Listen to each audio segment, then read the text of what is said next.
Check-up no rádio com o médico geriatra Belísio Neto. Doutor Belísio, seja bem-vindo aqui ao nosso Panorama 95. Bom dia. Bom dia, Marcos. Bom dia, Geraldinho. Bom dia a todos os ouvintes da 95 FM. Bom dia a todos os internautas.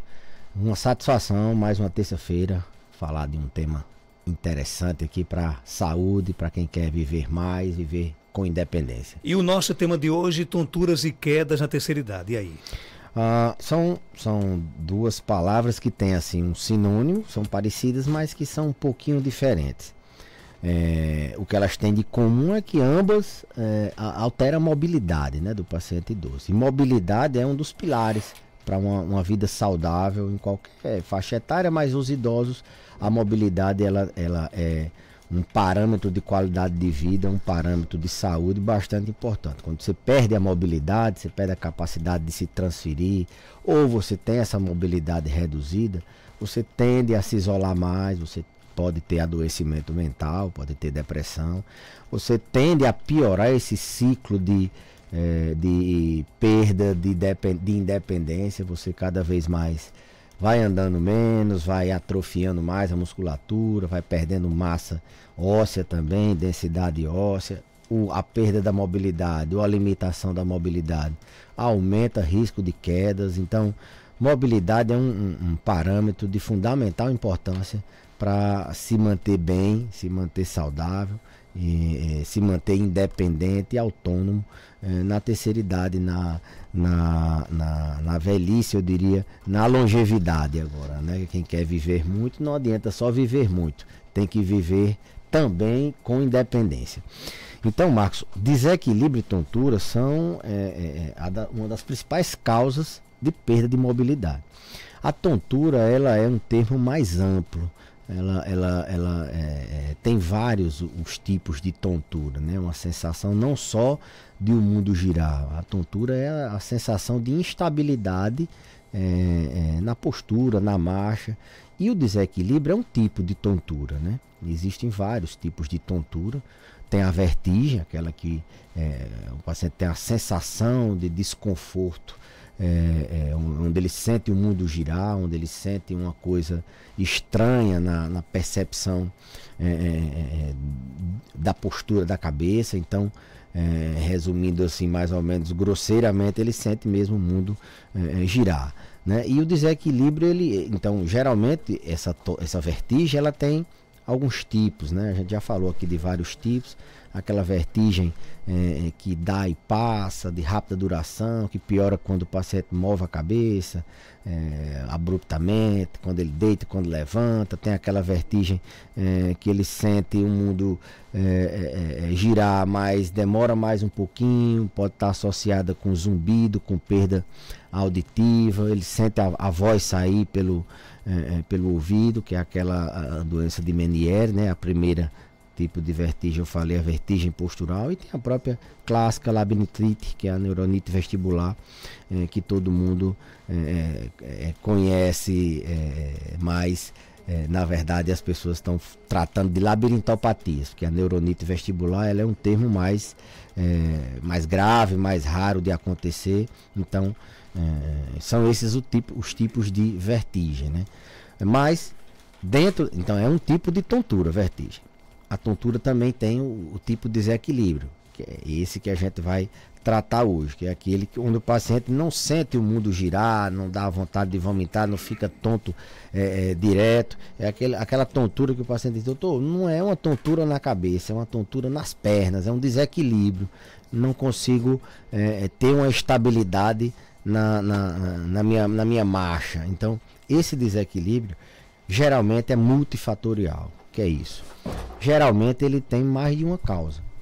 Ele pode ser por sarcopenia, por exemplo, a perda de massa muscular nos membros inferiores, nas pernas, dificulta a estabilidade do indivíduo e dá desequilíbrio.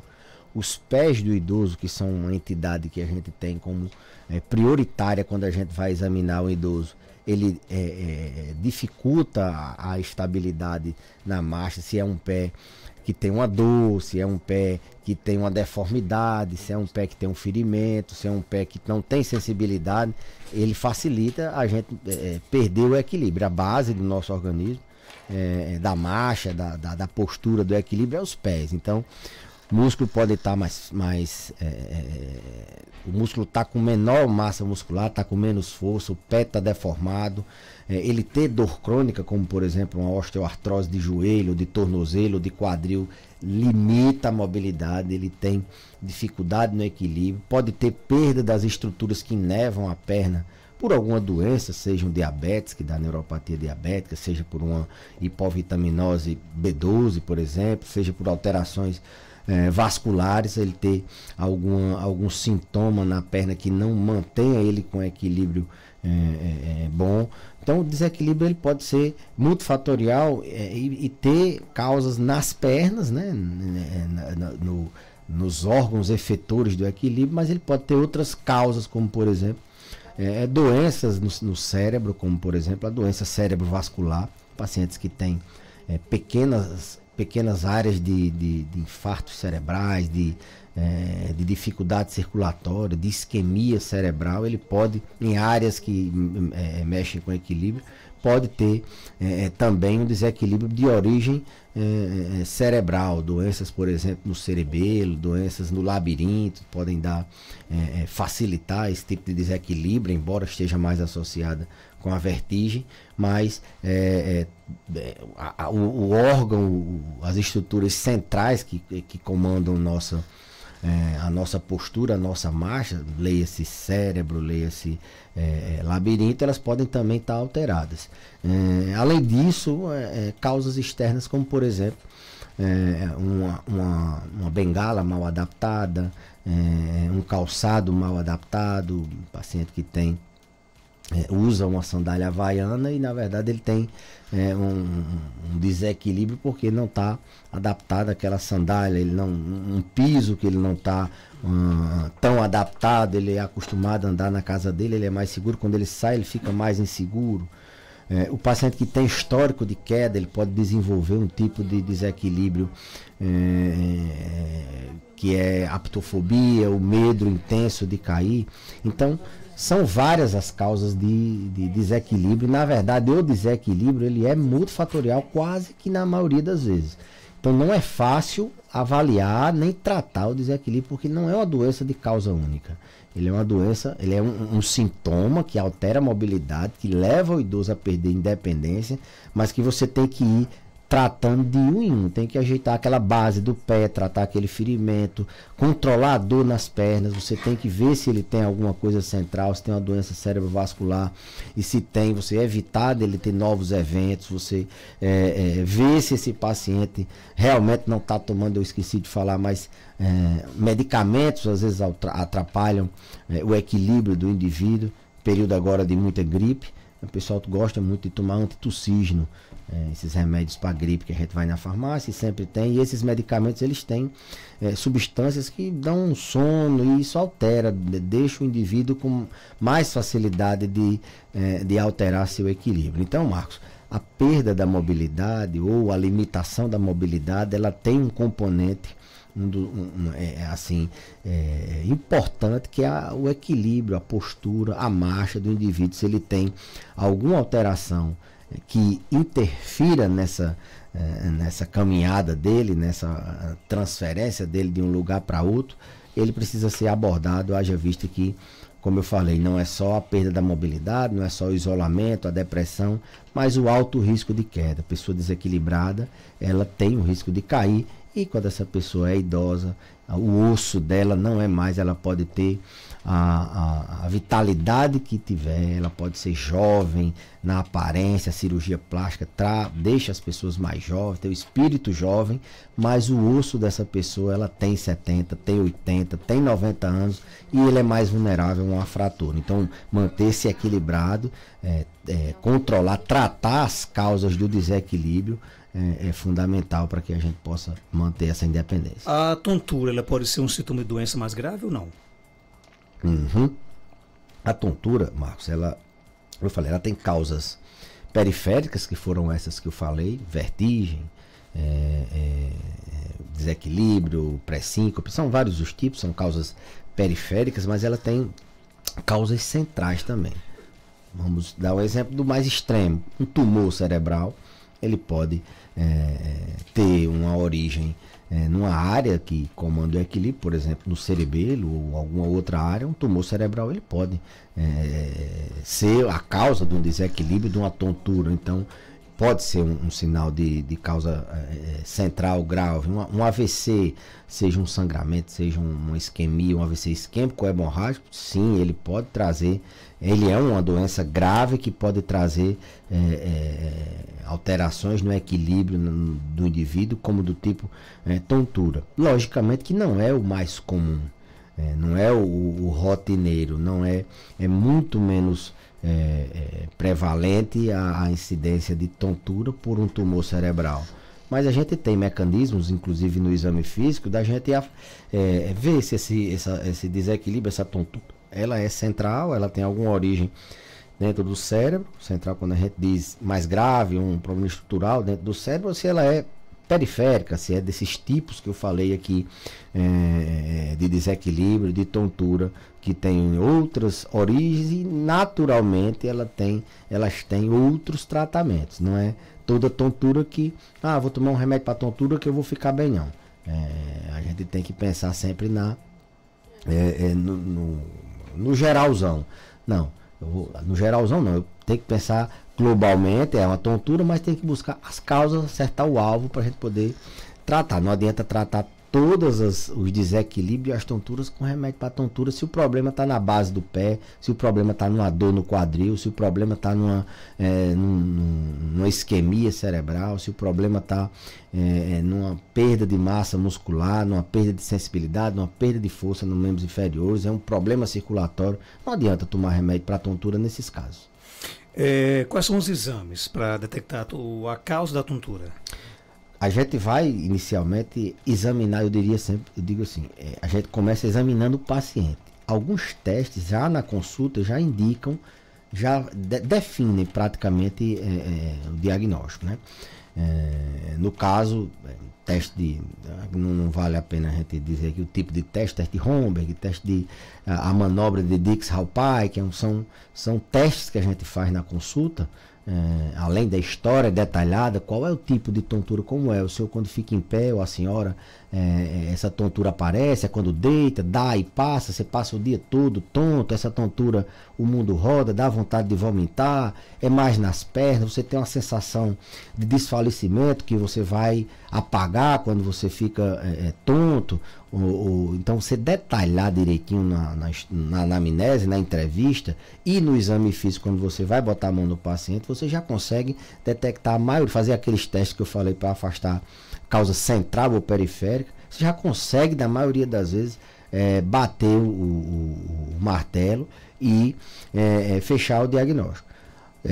Em alguns outros casos, a gente precisa de exames mais específicos. Quando aquela tontura, aquele desequilíbrio não fica tão claro e você tem uma suspeita, você vai direcionar o exame para aquele tipo de tontura. Por exemplo, se você suspeita de uma causa central, você vai pedir um exame de imagem, uma tomografia, uma ressonância, alguma coisa nesse sentido. Se você suspeita de uma doença no labirinto, você pode pedir um exame Vector, né? Aquele exame que a gente pede para aquela água quente no ouvido que induz uma tontura, e você pede para confirmar ou afastar. Mas são inúmeros os exames. Se você suspeita que é uma artrose, você pede um raio-x, uma sarcopenia, você mede a massa muscular, pode pedir uma densitometria de corpo total, você pode pedir uma avaliação por bioimpedância para avaliar a massa muscular desse paciente. Então eu diria que assim, tontura, desequilíbrio, a avaliação médica na maioria das vezes já consegue detectar as causas, né, as possíveis causas, e na dúvida é que a gente solicita um ou outro exame. Como eu falei, vai depender muito do tipo de tontura, do tipo de desequilíbrio que esse paciente tem. E o que fazer para prevenir quedas em casa e em espaços públicos na terceira idade? Primeiro, tratar as causas intrínsecas do paciente. O que é que ele tem que facilita a queda? A gente já vai logo direto, na maioria das vezes, eu vou botar barra de apoio, eu vou botar um piso antiderrapante. Ótimo, isso aí a gente vai chegar lá. Mas primeiro, o que mais faz o indivíduo cair são as causas internas. É aquilo que eu falei. É a tontura, é o problema do desequilíbrio, é a deformidade no pé, é o paciente que não enxerga bem, ele tropeça porque ele não enxerga bem. Então a gente tem que tratar as causas do indivíduo, checar a visão, checar se ele não tem doença do labirinto, quais são as causas desse desequilíbrio, e aí você fazer intervenções nesse sentido. Então o indivíduo ele tem que estar bem, tem que estar equilibrado para poder não cair, isso é o principal. E existem as causas extrínsecas, as medidas ambientais, né? Como por exemplo um banheiro seguro. As estatísticas mostram que o indivíduo idoso cai mais dentro de casa, e o lugar que ele cai mais é dentro do banheiro. Então o banheiro ele tem que ter um piso antiderrapante, ele tem que ter barras de apoio, não pode ter box, batente, tem que ser bem seguro. Banheiro de idoso ele tem que ser seguro, ele não precisa ser bonito não. Feio é fraturar um osso e ficar dependente pro resto da vida. Medidas dentro da casa, como por exemplo móveis encostados na parede, né? Assim, o vão da casa ser mais sem móveis, sem obstáculos, fio. Gente que tem animal doméstico tem que ter muito cuidado quando vai andar, quando o animal fica ali nas pernas. Por onde você anda, você tem que ter mais ou menos uma ideia se o piso é regular. Não adianta estar andando em calçamento com sandália havaiana, que vai tropeçar. O indivíduo idoso ele tem uma amplitude de marcha menor, ou seja, ele levanta o pé mais baixo para trocar de passo. Então ele corre o risco de tropeçar em piso irregular, ambiente iluminado. Às vezes ele vai no banheiro, o interruptor tem que estar perto da cama, da rede dele, para poder ir no banheiro e ligar a luz. Então medidas ambientais dentro de casa principalmente são fundamentais. Existe um site chamado Casa Segura. Se as pessoas acessarem esse site, ela vai ver que em cada cômodo da casa tem as medidas que deve se fazer, desde a porta, desde como é que chama? A fechadura, obrigado Maria Cleide, a fechadura da porta, desde a iluminação, a altura do interruptor, tudo isso que eu estou falando aí, casa segura. Então as pessoas vão ter como tornar uma casa segura de um paciente idoso, vendo essas questões externas. Mas não esquecer, o que mais faz o indivíduo cair são as doenças, são os fatores intrínsecos. Ele não enxergar bem, ele ter problemas de tontura, ele tomar medicamento que induz queda, tudo isso são causas, e naturalmente você abortando cada causa dessa, tratando cada causa dessa, você vai diminuir o risco de cair. Doutor Belísio, obrigado pela sua participação. Algo mais a acrescentar, pode ficar à vontade. Eu que agradeço, Marcos, e até a próxima terça-feira. Deixar aqui um abraço para toda a nação rubro-negra. Campeões da Supercopa do Brasil. Tem uns invejosos aí que ficam minimizando a importância da Supercopa. Não, né? a importância é a seguinte: quem é mais? O campeão brasileiro ou o campeão da Copa do Brasil? O título mais valorizado é a Copa do Brasil. Com certeza. Então a gente pegou o campeão brasileiro e mostrou que o maior time nacional é o Flamengo. Segundo a Rádio Peão, parece que o John já quer vender o Botafogo já, né? Rapaz, eu não duvido não, que ali é comércio, né? Ali não é mais, Botafogo não é mais aquela instituição não. Mas assim, eu acho que não vende assim tão fácil não, porque o Botafogo tem uma torcida grande, né? Pois é. Não é tão grande como a do Flamengo, mas é uma torcida que não deixa essas, como por exemplo do Vasco. Eu sei que o campeão voltou, viu? Com força aí. Eu gostei do time, né? Tá aí chegando, tem um palmeirense ali olhando pra mim, meio desconfiado, mas é assim mesmo, Geraldinho, vamos ter que aturar. Tem 4 flamenguistas aqui também, né? No estúdio aqui, não. Um já disse que não. Vou nem perguntar qual time que ela torce, vai que seja o Vasco, né? Deve ser Vascaíno, né? Vascaíno, acertei, ó. O Vasco tá na liderança do campeonato. Tá jogando bem o Vasco, né? Tá jogando bem, viu? Vamos embora, 7h46.